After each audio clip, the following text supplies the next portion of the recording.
Hi, Julie here, and welcome back for another walkthrough and speed edit of this cute little piece that I made up called Fairy Stories. So this is the final piece, and I'm just going to do a quick breakdown of what I did. So I started with this image, which was taken just in a parkland locally, and I altered the coloration of the leaves and darkened it down a little bit. I also then copied it and flipped it, so because I wanted more leaves sort of over on this right hand side a bit. So what I did then, oops,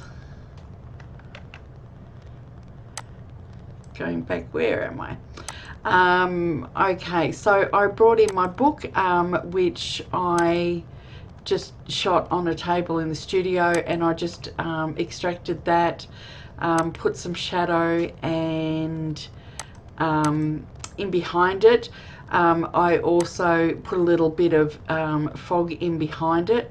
What I also did was using a brush that I've got that's grass and leaves and things like that.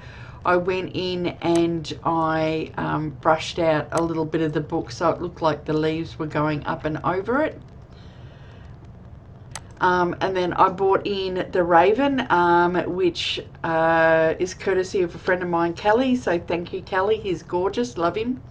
And I just extracted him from the original photo, which was this. He was just on a timber table, but he just looks so good. So I extracted him, put some shadows in, add a little bit of a glow to him. Lightened him up a little bit. I also then, I had this crown, which is from It Coopoli from Mischief Circus, and I popped that in. I then, my little wren, which is just from my photo library, I popped him in as an extraction and put some shadows in underneath him. Then I also had this key, which was also from Mischief Circus. I really liked it because the crown sort of matched in with this, the whole sort of fairy tale thing. And I put a twig in his mouth and changed the hue on that one so that it matched in with the autumn tonings up here. Then I had this overlay, which is autumn leaves, and I honestly can't even remember where I got it, so sorry. I ran a couple of actions from the Colour Lab. One is Into the Woods, which I had dropped down to 70%, and Marigold, which I dropped down to 75%. So both of those are fine art actions at the Colour Lab. I then took it into Topaz and gave it a little bit of a Renoir look to it in Impressions. So it's got a little bit of a texture in it, but then I did drop that back to 35%. So at 100% it's way too painterly, as you can see here.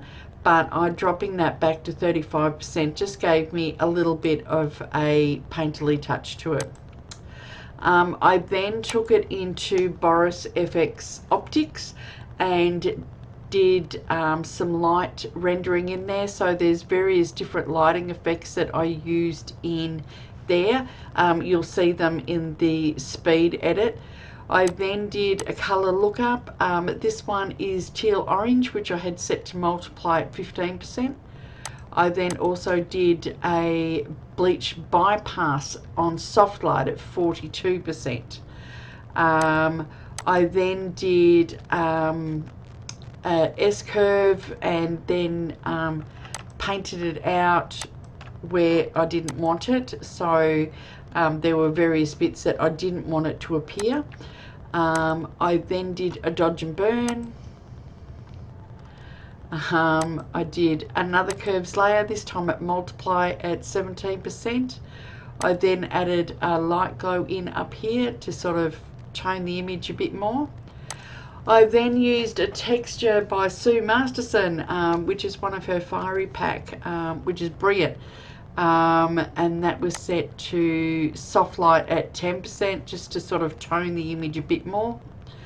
I then had these lovely little berry glows. It's from